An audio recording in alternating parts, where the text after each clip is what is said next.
પ્રશ્નોમાં option આપેલા છે કેટલા? આમાં બી મેમ સ્વખ્યાલવાળું જ છે. હા, જેમ સ્કોરિંગ આપણે 1 માં 5 હા. આવે 6 ઓપ્શન છે. કેટલા ઓપ્શન આપેલા છે? એક 6. છે સંપૂર્ણ અસહમત, બીજું છે સહમત, ત્રીજું છે તટસ્થ, પછી છે અસહમત, પછી સંપૂર્ણ અસહમત. ઓકે, તો આ ઓપ્શનમાં તમારે સૂચના કઈ રીતના આપવાની છે? વેલબિંગ ટેસ્ટ છે તમારી સમક્ષ પ્રશ્નાવલી રજૂ કરવામાં આવી છે. પ્રશ્નાવલીમાં 50 પ્રશ્નો છે.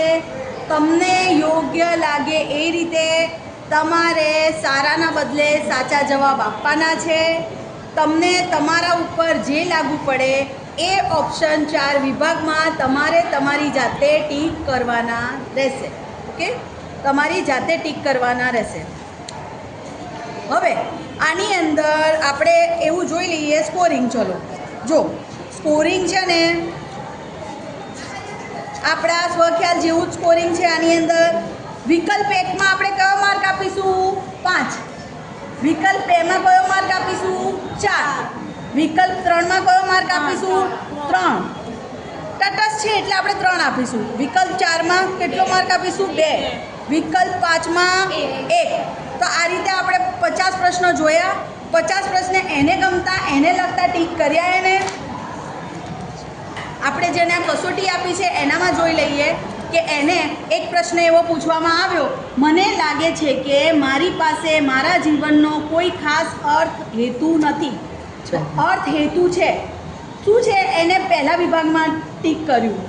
પહેલા વિભાગમાં પહેલું શું આવે છે? સંપૂર્ણ અસહમત. ઓકે, તો આપણે પહેલું સંપૂર્ણ અસહમત આવ્યું તો એનો માર્ક કેટલો આપવાનો હતો? 5. તો આ કોષ્ટકમાં અહીંયા જો એને માર્ક અહીંયા આપ્યો છે 5.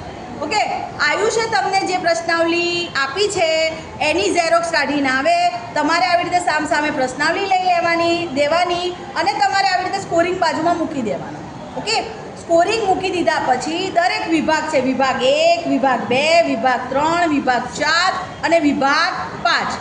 5 વિભાગ પૂરા થઈ ગયા. પ્રશ્નો આપી દીધા. આપણે એનું ટોટલ મારી દીધું. દરેકને સ્કોર આપી દેવાનો છે. ઓકે, આપણે આ સ્કોર આપી દીધા. દરેકને સ્કોર આપી દીધું પછી શું છે? કોષ્ટક બનાવવાના છે. દરેક વિભાગના અલગ અલગ કોષ્ટક થશે. જો આની અંદર આપણે જોઈ લઈએ. કોષ્ટક 1 વિભાગનું થયું. એમાં તમને પ્રશ્નો કેટલા છે? 10 આપ્યા છે. વિભાગ 1ના 10 પ્રશ્નો. 10 પ્રશ્નોમાં તમારે વિધાન 1, 2, 3 આ વિધાન છે. વિધાનના ક્રમ છે 1 થી 10 અને એના સ્કોર લખ્યા. તમે પહેલા વાક્યમાં તો મેં તમને બોલી વાક્ય અને તમે એનું સ્કોરિંગ 5 મૂક્યું. બીજા વાક્યમાં એનું સ્કોરિંગ 5 આવ્યું, 3 આવ્યું, 2, 5, 3, 2, 1. હવે આના સ્કોરનું ગ્રાન્ડ ટોટલ એટલે બધા જ આખા ટોટલનું શું થશે? એનો ટોટલ આવ્યો 38. તો 38 છે તો શું છે? 38 સાધારણ ક્ષેમ કુશળતા એવું કહેવાય. એ આપણે આગળના બીજા કોષ્ટકમાં જોઈએ. પહેલો કોષ્ટક આપણો ક્લિયર થઈ ગયો. બીજામાં બી સેમ એવું ક્રમ લીધા 1 થી 10, પછી વાક્ય લીધા 11, 12, 13, 14 થી 20 સુધીના અને ટોટલ સ્કોર આપણે જોયો તો 45 થયો. ટોટલ સ્કોર કેટલો થાય? 45. તો શું થાય? ઊંચી ક્ષેમ કુશળતા એવું આપ્યું છે. હવે આપણે અહીંયા આપણે સ્કોર જોઈએ. આ બધું આપ્યું કઈ રીતે? આ ઊંચી ક્ષેમ કુશળતા કહેવાય, નીચી ક્ષેમ કુશળતા કહેવાય. તો એનું આપણે કોષ્ટક સમજીએ. 50 થી 58 આવે તો શું જોવાનું? સૌથી ઓછી ક્ષેમ કુશળતા. પછી 59 થી 83 આવે. ખ્યાલ પડ્યો તમને? 50 થી 58 ની વચ્ચે તમારો સ્કોર આવે તો શું કહેવાય? સૌથી ઓછી ક્ષેમ કુશળતા. 59 થી 83 નો સ્કોર આવે તો ઓછી ક્ષેમ કુશળતા. 84 થી 217 સ્કોર આવે તો સાધારણ ક્ષેમ કુશળતા. 218 થી 242 સ્કોર આવે તો ઊંચી ક્ષેમ કુશળતા. 243 થી 250 આવે તો સૌથી ઊંચી ક્ષેમ કુશળતા. ક્ષેમ કુશળતાના દરેક પાસાઓના પ્રાપ્તાંક મેળવવા દરેક 10 વિગતો મેળવેલી સ્કોરની ગણતરી આ પ્રમાણે થાય. 10 થી 12 વાક્યમાં પહેલું વિભાગ છે. પહેલા વિભાગમાં 10 થી 12 વાક્યમાં સૌથી ઓછી ક્ષેમ કુશળતા આવી. 13 થી 18 વાક્યમાં ઓછી ક્ષેમ કુશળતા. 19 થી 43ના સાધારણ ક્ષેમ કુશળતા. 44 થી 48માં ઊંચી ક્ષેમ કુશળતા.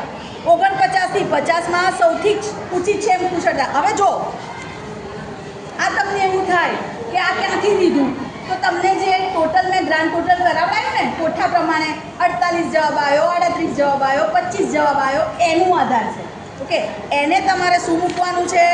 આ 5 આવ્યું છે, આવો તમને કોષ્ટક આપ્યો હશે જો કેટલા ક્વેશ્ચન છે મેમ? ક્વેશ્ચન કેટલા છે? 50. તો આમાં કેમ આને 84 થી 217, 218 થી 200, પણ એનું ટોટલ તો ગમે આવે ને બેટા. 5 5 5 5 તમે એડ કરો તો ગમે આવી શકે. ખ્યાલ Scoring નું આવ્યો? કર્યું હા, છે. સ્કોરિંગનું કર્યું છે. ખ્યાલ આવ્યો? હજી ક્વેશ્ચન તમને ક્લિયર થયો મગજમાં? જો કદાચ દરેક જવાબમાં તમારે 5 5 5 4 4 4 4 આવે તો એ તો 100 ઉપર જશે ને સ્કોરિંગ તમારું. હા. તો એ એટલા માટે આપેલું છે, ખબર પડી? દરેકે વાક્યનું ઓછી ક્ષેમ કુશળતા, ઊંચી ક્ષેમ કુશળતા, એવી રીતે તમને વિભાગ પાડી દીધો છે. આ કોષ્ટક તમને મેન્યુઅલમાં આપી દેશે, એટલે તમારે ચિંતા કરવાની જરૂર નથી. તોય મગજમાં બેસાડી દેવાનું કે ઓછી ક્ષેમ કુશળતા શું થાય. ક્યારેક પ્રિન્ટિંગ મિસ્ટેક હોય તો તમને યાદ આવવું જોઈએ. ઓકે, હવે જો એ જ રીતે તમને કોષ્ટક આખું આપી દીધું છે. તો એ કોષ્ટકમાં પહેલામાં આ જેને કસોટી લીધી હશે એનો 38 છે. તો 38 છે એ શું છે? સાધારણ ક્ષેમ કુશળતા. 45 આવ્યો તો ઊંચી ક્ષેમ કુશળતા. હવે આપણે આને ટેલી કરીએ કોની જોડે? 38 આવ્યો છે તો આની અંદર તો શું કીધું તું? જો 50 થી 48 હોય, સૌથી ઓછી ક્ષેમ કુશળતા. હા, સૌથી ઓછી ક્ષેમ કુશળ. આની અંદર તો આને કેટલો આવ્યો છે? આ મેમ સાધારણ હાઈલા કે 19 થી 43 હા. અને 39 38 આવ્યો છે ને, તો સાધારણ ક્ષેમ કુશળતા. સાધારણ ક્ષેમ કુશળતા એને શેનામાંથી લીધું છે? આ પીડીએફ બધા પાસે છે? હા, બધા આવ્યું છે, મોકલી એ પીડીએફ જોવો છો ને તમે? તો એ રીતે તમારે આ આગળનો કોષ્ટક પૂરી દેવાનો છે. ખ્યાલ આવ્યો? ગ્રાન્ડ ટોટલ જે તમારું હશે એ લખવાનું, અને ગ્રાન્ડ ટોટલ કોના કોના વચ્ચે આવે છે, કયા આંકડાની વચ્ચે આવે છે? તો 10 થી 12ની વચ્ચે આવે છે, 13 થી 18ની વચ્ચે આવે છે, 19 થી 43ની વચ્ચે આવે છે, 44 થી 48ની વચ્ચે આવે છે, કે 49 થી 50ની વચ્ચે આવે છે. ખબર પડી?